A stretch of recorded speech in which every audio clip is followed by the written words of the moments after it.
It is game day, and welcome inside Game Day Winnipeg. The Blue Bombers and Alouettes have always played spirited football against one another at IG Field. We've seen dramatic finishes and come from behind victories for both of these teams. Most recently, Montreal's visit to Winnipeg last season, where they handed the Blue Bombers their first loss of 2022. Yeah. But as we look towards tonight, it will be the return of QB1. Not just Zach Collaros, he will play for the Blue Bombers, but also Cody Fajardo returning from injury to play for the Winnipeg Blue Bombers. What's going on, everybody? Good morning, Big Blue. RIP Coach Richard Harris. Good morning, Chris Walby. How are you, my friend? I'm doing great, brother. It's always nice to do it. It's fresh morning. It's a beautiful day. I played bocce ball yesterday for a fundraiser for the Riverview Health Center. That's what it was. Yeah. And it was phenomenal. We didn't win any games. We should have won, but just a great thing and a great cause. And we raised a lot of money. So I really was happy to be part of that event. And today I'm doing right after this. The reason I'm doing it early today, as you well know, but for the people out there, is I'm doing a golf tournament for all-inclusive, the Autism Society and everything in Selkirk today, just to raise a bunch of funds there too. So it's going to be good. It's a good cause. I hope I don't sweat as much as I did yesterday, because I think I sweated off 20 pounds. But man, don't wear nylon shirts in the hot weather. I'll tell you that right now. It's like wearing a garbage bag. Well, you know what? You look great, Chris. So, sweat off 20 pounds, put on 20 pounds, whatever it might be. Enjoy your time outside this time of year. And there will be 30,000 plus, probably 32,000 plus at IG Field tonight for this Bombers Alouettes game. People are going to be outside enjoying themselves. And of course, we know the Banjo Bowl is sold out. The Blue Bombers organization was really pushing that, hey, this is your last opportunity to take in a game before the end of September at IG Field if you don't have a ticket to the Banjo Bowl or the game tonight. It's really been something watching these two teams, Chris, play against one another through the years, back to Canadian Stadium and Winnipeg Stadium, through to now the Calvillo era, into now the Collaros and Mike O'Shea era here in Winnipeg. Something about this cross-division matchup in Winnipeg always brings some dramatic football. Well, first off, you mentioned the guy that's going to be playing. And listen, Caleb Evans, the backup quarterback from Montreal, had that big comeback in the fourth. Listen, Montreal's the highest scoring team in the CFL in the fourth quarter, which killed. I didn't realize that. They're crazy. They scored 85 points. They came back and narrowly beat Ottawa.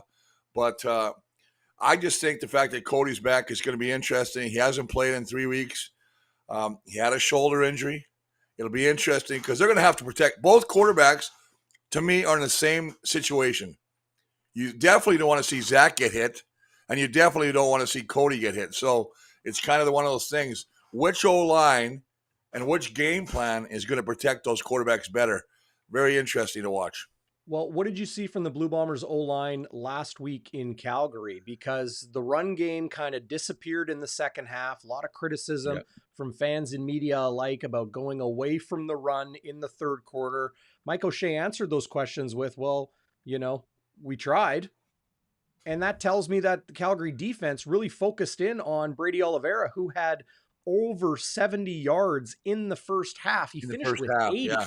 So, we got to give credit where credit is due. The Calgary defense. What did you see from Winnipeg's offense in particular right at the point of attack? Well, we talked about this before, DB. One of the biggest things about any team is the ability to adjust, make changes on the go. And I think that Calgary did a phenomenal job of taking away the run, albeit they didn't run very much in the second half. I was surprised by that as well. And I'm very surprised to hear that, we tried to run.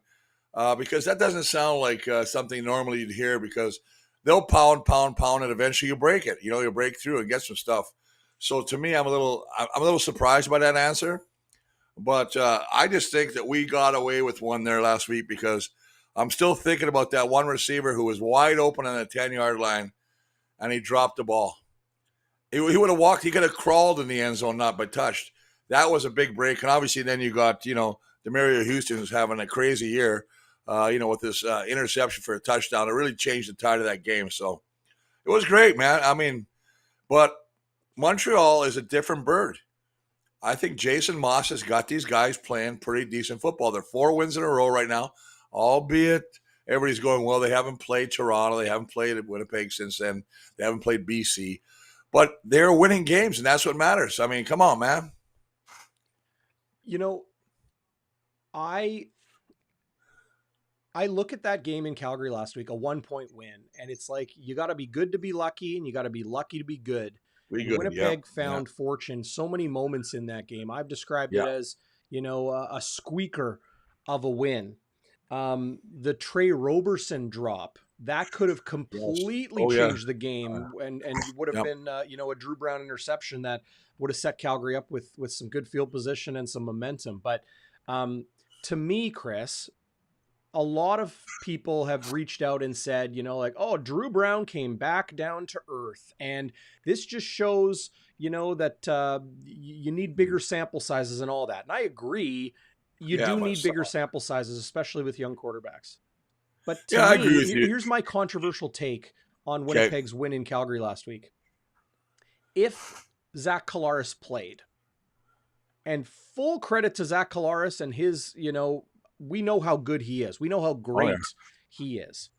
But even if Zach Collaros had played, I don't think that game would have been wildly different. Maybe they would have been able to convert on a deep touchdown strike or something along those lines. Maybe Winnipeg would have won by a touchdown, but I don't think it would have been a wildly different game. Calgary came to play. Their defense is really good. I was very impressed with the way they game planned for Winnipeg. Yes. I didn't see it as just, they threw a young quarterback off his game and that's why Winnipeg struggled. I think it was way deeper than that. Yeah, I thought they did a great job of scheming against us. I mean, they took away Kenny Lawler, the deep threat. He only had 2 catches for 20 yards. Dalton Schoen still made a couple big catches. I think he had 5. But listen, that's what they're doing. They got to take away a lot of things. And you think when you think about Winnipeg and you think about all the weapons they have, a great running back who's probably in the lead for a top Canadian in the CFL right now, Brady Oliveira. You've got receivers that can beat you, deep sideways. I mean, you got the guitar man, Wolotarski. They got a lot of guys that can do a lot of damage. So to your point, 100%. I thought Calgary defensively played well. It was a weird game. It was kind of like it was, aside from the Demario Houston interception, it was a game of field goals. And listen, Sergio Castillo is just kicking the heck out of that pigskin. He is on, he's 23 or 24. I think the kid is just kicking the heck out of it. He's got confidence up to kazoo. So, that's the biggest thing. And, you saw Rene Paredes. He had a chance to win it. I'm puny this morning. No, punny. Because you were saying that the Alouettes are a different bird. Oh, punny. I thought it said tiny or puny. Puny, yeah, because you lost 20 pounds on the bocce ball courts. God, I'll tell you, I've never been called puny, so that's why I started laughing. I love it. Oh, where were we? That threw me off. Yeah, we were talking about the Calgary game plan against the Bomber offense. I thought they did a really good job. I think did. Dave Dickinson has got a good squad over there, but they just can't seem to put it together. Whereas the Bombers, as you said earlier in this podcast, they get breaks. Either Trey Robertson drop or touchdown. So, yeah, but look at Montreal. Montreal, number 1 pass defense. I had to look at that twice. They're the number 1 pass. They've only allowed 6 passing touchdowns. And then you go back further, and I know you sent me all this information I started reading during the middle of the week. The fact that Zach Collaros has only averaged, I think, 212 yards passing average over the last 3 games against Montreal. So, Montreal is playing pretty tough. Their defense is playing well. It surprises me because they have so many changes in there. New corners, the new linebacker. They've played together for a while.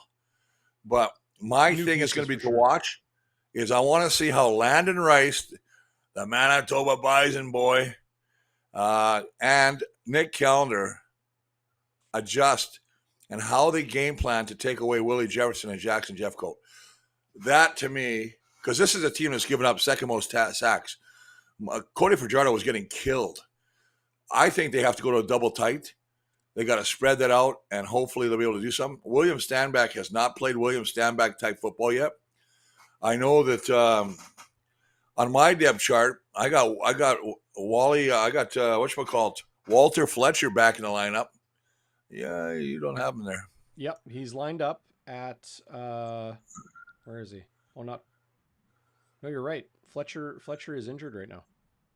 Is he? Because I just read a thing that they're dressing him today against the fact that. Okay, and again, it shows you. I took this out of Montreal's website yesterday. See, I was thinking of Chandler Worthy. Yes, Chandler Worthy's. He's lined up. He's the kick returner. He's lining up at receiver or as a backup receiver, but it will be William Stanback and Jeshurun Antwi at tailback for the Alouettes. Well, and that's good. I mean, I'll tell you what, I like Walter Fletcher. When he plays, he's pretty good. I mean, they had 1-2 attack with those guys, but I think William Stanback's due for a breakout game. So the Bombers defense in the middle are going to have a big game because they don't really run off tackle. Montreal runs between the tackles, majority of their plays. So, well, you know what, Chris? What's that? I got to fix this. This is the wrong depth chart for Montreal. That's embarrassing. Yeah, I know, Here is man. the Montreal Alouettes depth chart. And where's Fletcher? Hey, against Walby. Well, what do you know? There he is. Yeah, there he is. Walter Fletcher at tailback.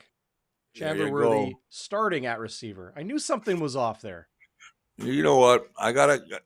You for a guy that's so precise, this is my first. Hey, it's that might be your first blip. I'm drinking my coffee here. My eyes are puffy.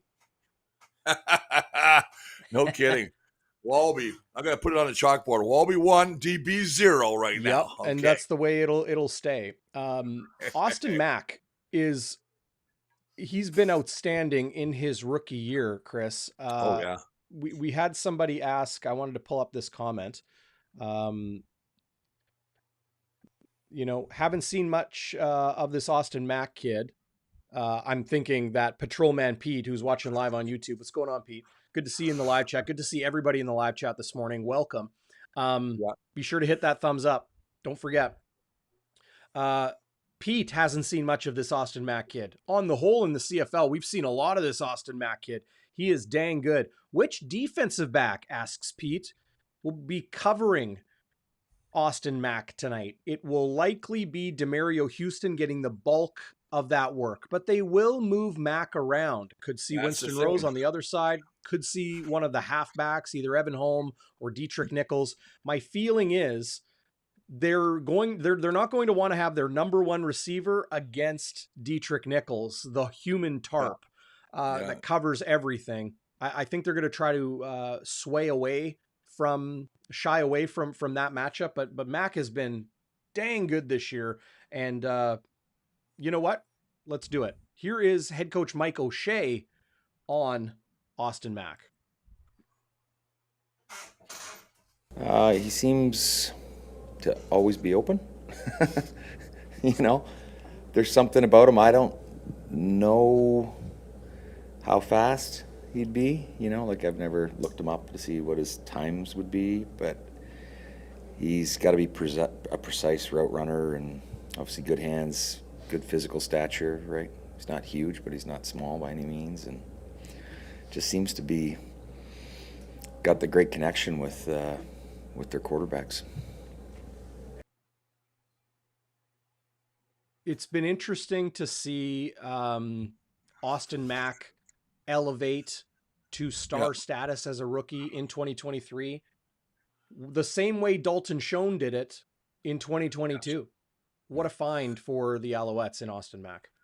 And I think you hit it on the head. I think they're going to move him around. I would not line him up in one spot and keep him there all day. I'd move him around. He's too talented to put in, like that.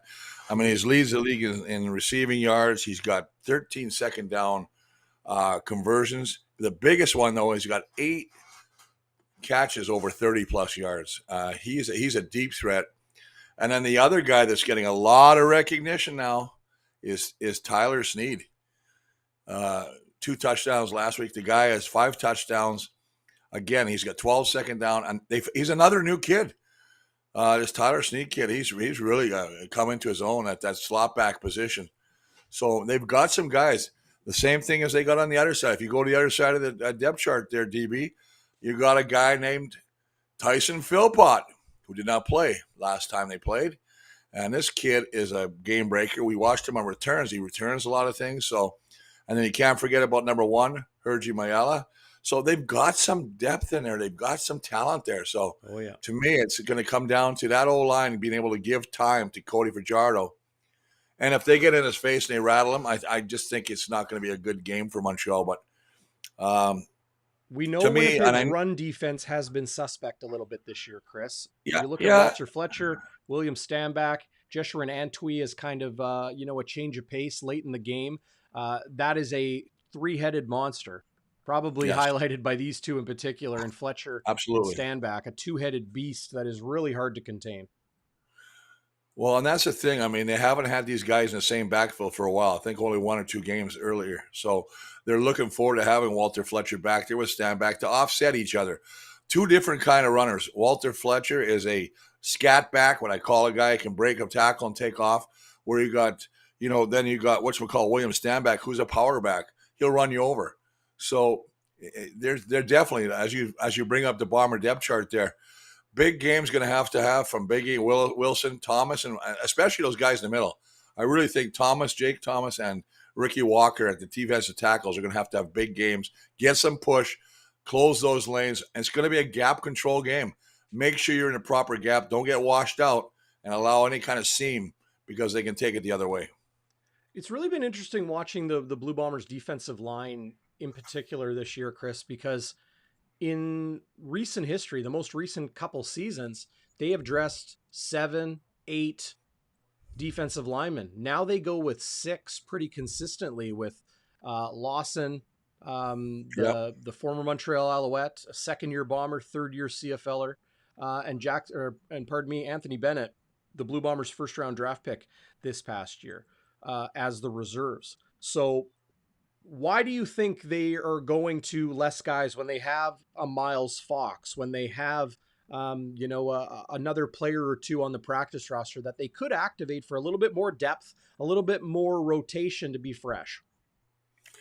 And that's the biggest thing, but I think you need your linebackers to be fresh. I know that they got Shane Gauthier back, excuse me. I mean, he's a special team demon, but he's also a guy that can fill in everywhere. So I just think that they're confident, they're comfortable with having the rotation of Lawson and Bennett coming in and periodically spelling off those defensive ends or tackles. But again, it's going to be an interesting game plan. I'm looking forward to seeing tonight what Jason Moss and that offense does to negate the rush of Jefferson and Jeff Coat, because I think those 2 ends, they're still, in my opinion, 2 of the best in the league. Willie Jefferson having a freaky year again. And I hear people going, Willie doesn't have any stats. Willie didn't get a stat last week. He had 2 pass knockdowns. I mean, he leads the league in pass knockdowns. People got it. You know what? It's not always about, and I think I have to agree with Coach O'Shea when he goes, people look at stats like sacks as an indicator of how well you're playing. They used to have a stat. They don't do it anymore, but it used to be pressures. Yep. And I guarantee he was in there. And I mean, Willie's the kind of guy, and Jackson, Jeff Coat as well. They'll fake rush and drop back and take away that short outside pass. You've seen Willie do it time and time again, knocking passes down, interception. Both of those guys have interceptions. So, I mean, that's the game plan. But to me, can Landon Rice, I'm more looking at him. Can he handle Willie Jefferson? I don't know if anybody can handle Willie Jefferson. And this is something that's been kind of stuck in my craw this week, Chris. As we enter CFL Week 12 in a 21-week season, this is the official second half of 2023. And the CFL.ca came out with all of their writers put together their mid-season award winners. Yeah, I saw that today. Big credit to my friend and colleague, Christina Constable, the only CFL.ca writer who mentioned Willie Jefferson in most outstanding defensive player. She mentioned that, she considered him, but a lot of these writers ended up going with Matthew Betts. Yeah. Because he's got the sack numbers. Yeah. If you watch how offenses game plan around Willie Jefferson. Oh, yeah. And despite that, the way he's able to get up into the pocket, the pressures, the sacks, all of that, tackles for loss, great. But the way that he is able to knock balls down, the way that he is able to track quarterbacks, the way that he is able to draw an offense's attention to one side to allow Jackson Jeffcoat to eat, to allow Jake Thomas, who has 3 sacks in his last handful of games, allow him to eat and get to the quarterback. I don't know how you look past Willie Jefferson as the most impactful player in the league. How, in good gracious' name, do you leave him off of a midseason most outstanding defensive player ballot? It's absolutely maddening to me, and I'm sure many others that watch the Blue Bombers closely. He is that good. He should be in an MOP conversation, let alone most outstanding defensive player. Yeah, I agree with you. And there's another guy too that Micah Alouettes. He's having a great year, and he's not even in that consideration. I think sometimes we get, he leads the league. I mean, he's all over, and I like that. To me, he's very much reminiscent of Adam Bighill, always around the football.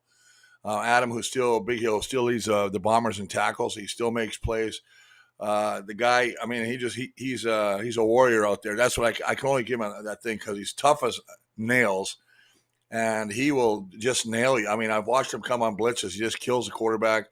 He loves to jump on short yardage all the time. Likes to jump over the pile.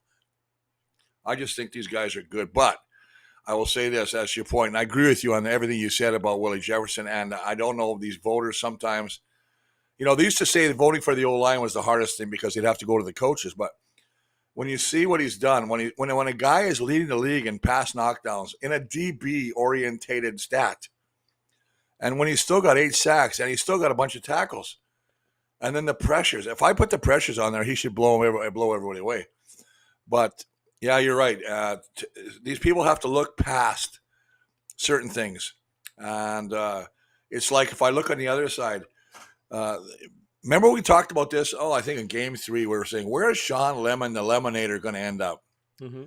Here's a guy that was the Western Division for most outstanding defensive player. Couldn't get a sniff.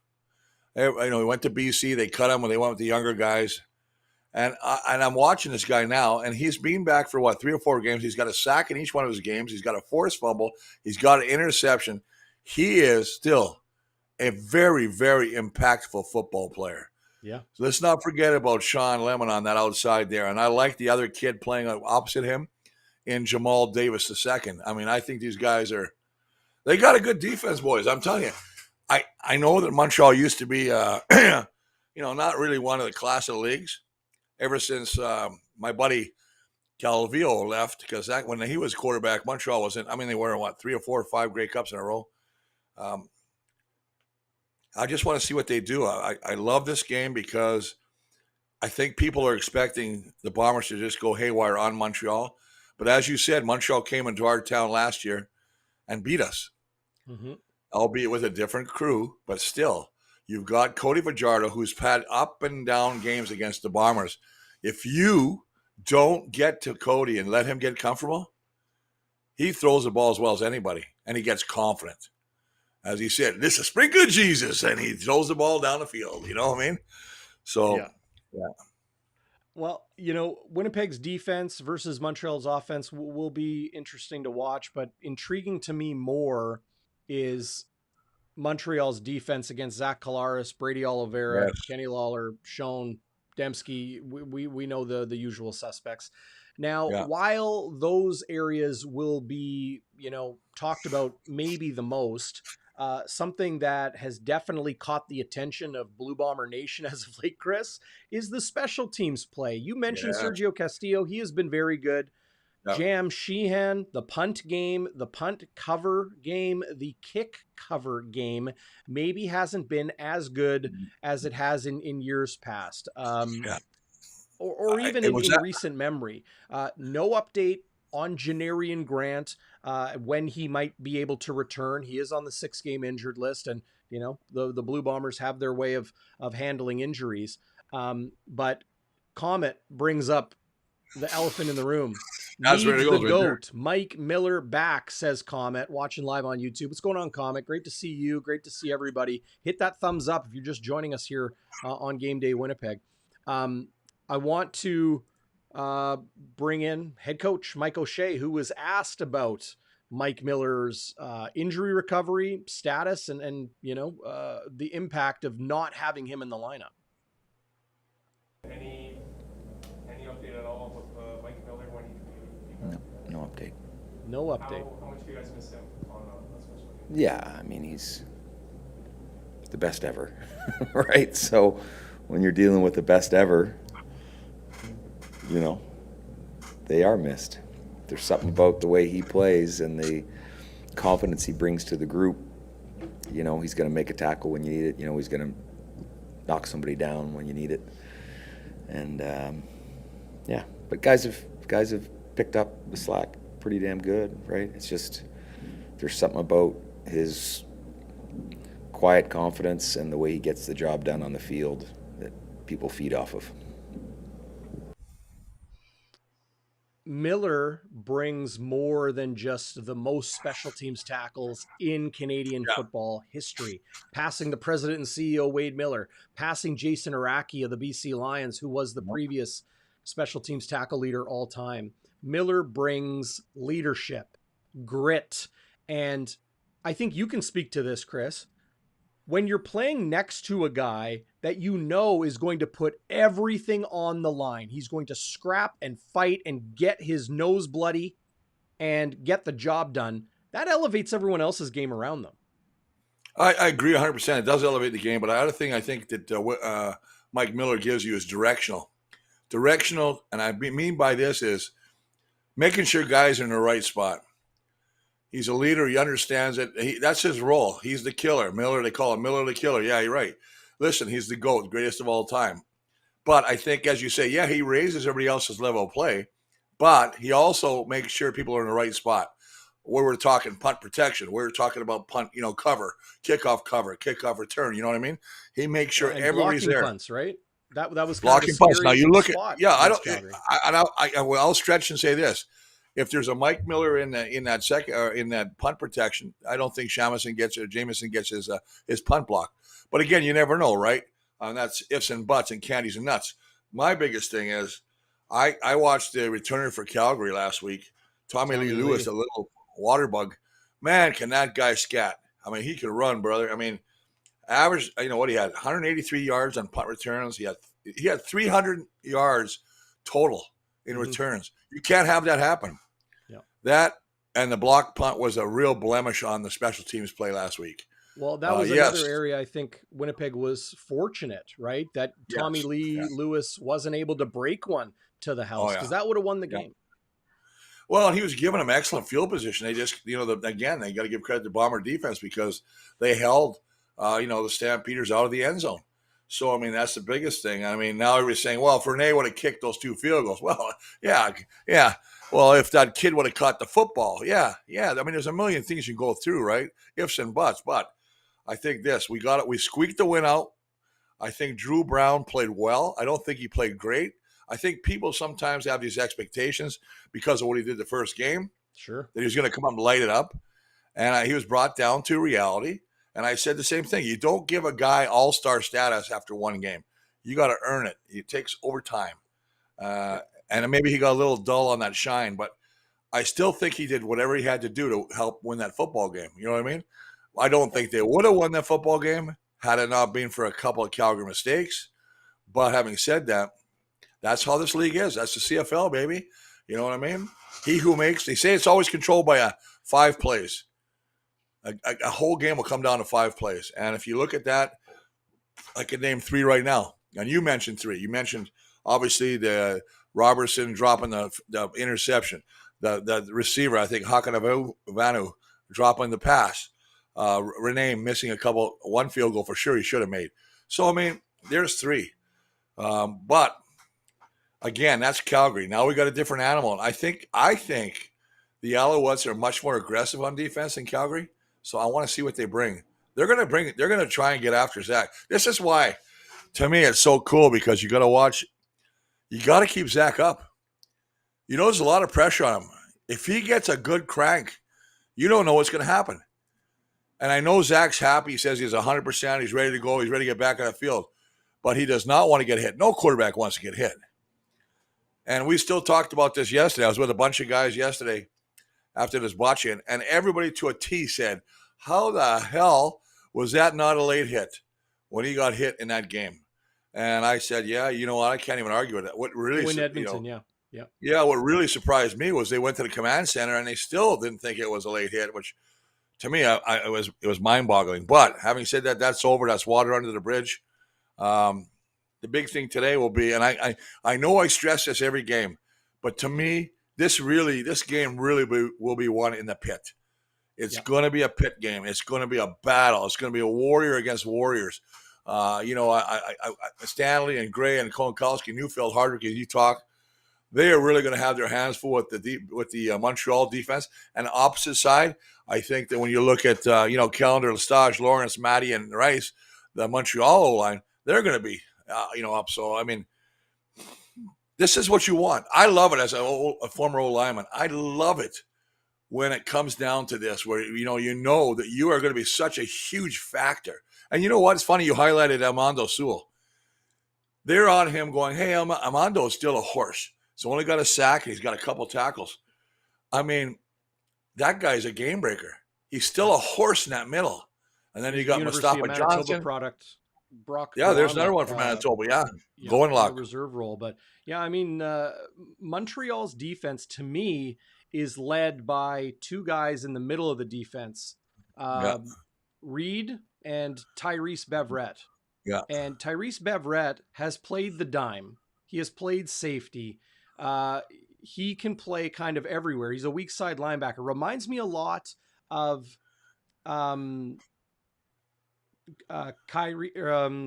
Hebert. Yeah. Right? Of course, with Winnipeg, with Montreal in his playing day, big, fast, physical, talented. I'm surprised this guy isn't in the NFL, for whatever reason he's not. Yeah. But the play of him and Reed, Beverette in the box, Reed in the box and dropping into coverage as that dime backer, that hybrid defensive back, that allows so much to happen at the line of scrimmage with the veterans, Lemon and Johnson and Sewell. And you mentioned, and Davis, of course, or Ellis, sorry, the veteran, Davis. See this Montreal Alouettes defense. The Ottawa Redblacks did a pretty good job against Montreal, but when Montreal needed a stop, they got a stop, and they allowed their young quarterback, Caleb Evans. Yeah, he was fortunate at, getting a penalty in the end zone when he needed it to get another chance to win. But Montreal's defense came to play, and they've been showing it week in and week out that they're a unit to be reckoned with. I'll say this about Montreal. They have a good defense. I like Mark DeCoy at center too, or at safety. But Ottawa ran the ball. They just ran the ball right down Montreal's gut. I mean, they just went after it. And obviously, you got Crum, who's a quarterback who likes to take off with the ball. But I thought they ran the ball extremely well. A lot of yards. They gave up, I think, 173 yards rushing to Ottawa. So to me, they got exposed a little bit. Yeah. They got exposed a little bit. I tweeted that during the game. They got exposed a little bit, and I think that bids really well for the Bombers, who love to establish the run early. Brady could have a big night. They need to have Brady have a big night. There's no doubt about it. If we can't run the ball on these guys, it's going to be tough. That now leads into our keys to the game. Is I know you got to get to your charity event very, very soon, Chris, out in Selkirk, but. First golf game in 2 years. I'll let you, of course, you're the man. I'll let you give your 3 keys to the game. But when we're talking about Brady Oliveira, I'll leave my key to the game to the end. We'll see if you get it, if you cover it or not. I'm not even going to talk about him, but I'm going to say this. My number one thing, protect Zach. There's a guy coming back from an injury. He had a little bit of a neck injury. You don't want to make sure he takes no big hits. And then again, second down conversion. And the reason it is over the last 14 games, teams with the highest second down conversion have won 12 of the 14 games. So that's a huge thing for me. And you got to have a snap count. Mix that snap count up. I know I said it last time, but you got to get these guys offside a few times. You're going to have the crowd up behind you. Defense, you got to keep pressure on Fajardo. Don't let him spin. He loves to spin around. He's like a ballet dancer's back there. So you know what? You got to take off his dancing shoes and put him on the ground. And then special teams, field position, and you can't give up those big returns. You got to play smart, get the game going the way you want it, give your offense an opportunity. So, I mean, you look at Montreal. I mean, what did I say here? Montreal, number one against the pass. They're also number one against the second down conversion, and the Bombers are first on second down conversion. So, again, another interesting little stat to throw out there for you idiots.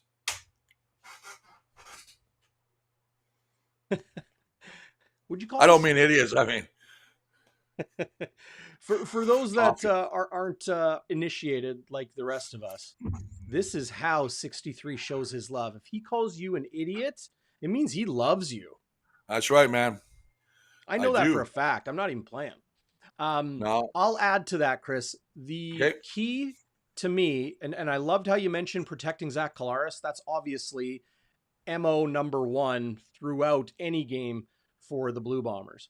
But while the run game will be important, and I think it's important for Winnipeg to have that against Montreal, where they've shown a little bit of susceptibility there, it's to ensure the Blue Bombers have a lead late in the game. And I know that it could sound obvious, but the reason I say that is Montreal plays pressure defense and critical timing defense better than anybody in the league. When they need a stop, they get a stop. So if Winnipeg is behind late, it will be an increased challenge for them to mount a comeback. So when I talk about the run game being important, I mean late in the game to have Brady Oliveira and the run game as a whole chew up the clock, drain the life force from their opponent, and hang on to a lead to victory. I think that's going to be so important. Let's not look past maybe the biggest factor in this game, not the weather, but the 32,000 plus fans in the stands. You're getting 30,000 plus, and at a throat level unmatched in the CFL. Nobody has a barn like the Winnipeg Blue Bombers do. The Madhouse on Matheson will rock tonight. I love when they go like this. And that's another first down, and the fans go crazy. Bob McGregor. I love it, man. No, I think it'll be a great game. Usually we do this the day before, so this is exciting. And even though I know I'm golfing, I just told the guys, listen, no matter what happens, man, I'm going to watch this game. I got to watch it. I'm really excited to see. And you mentioned the Montreal defense. Think about this. Noel Thorpe has been around the league a long time. He's the defense coordinator for Montreal. He's going to throw every wrinkle he knows at the Bomber offense. He's been around the block a few times. So you got veteran coordinators, veteran on both sides. We haven't even talked about Richie Hall for the longest time. He's kind of just quieted down, but he just keeps getting the guys to play the way they want to play. But, yeah, Bomber's going to have a challenge. I tell you what, look out. It's the pits. It's going to be one in the pits, boys. Yeah, it's going to be a great one. So, hey, thanks, everybody, for joining us on the pregame show. And be sure to join us on Game Day After Dark. Schnitzy will join me. Full post-game coverage, as we always do here on Bonfire Sports. Pre-game, post-game, midweek, every single game, we got you covered. And, final word to you, my friend, as we always do. And I'll say, have a great weekend. Enjoy the game. Have fun out on the course today. Yeah, I'm going to talk about it. Look at this. Oh, here this is what it's about, fellas. Look at that. CFL ball signed by a couple of the legends, Willie Jefferson, Zach Collaros, Adam Big Hill, and, of course, I got the beautiful signature, Brady Oliveira. You know, this is going for a charity auction out in Selkirk Golf Course. Well worth it. Well worth it. Love it. All right. Have a great one, Chris. Enjoy, my friend, and we'll see you next time. Hopefully the Bombers Absolutely, brother. Have a great weekend, guys. Enjoy it. Enjoy this weather. It's beautiful. Cheers. Cheers, buddy.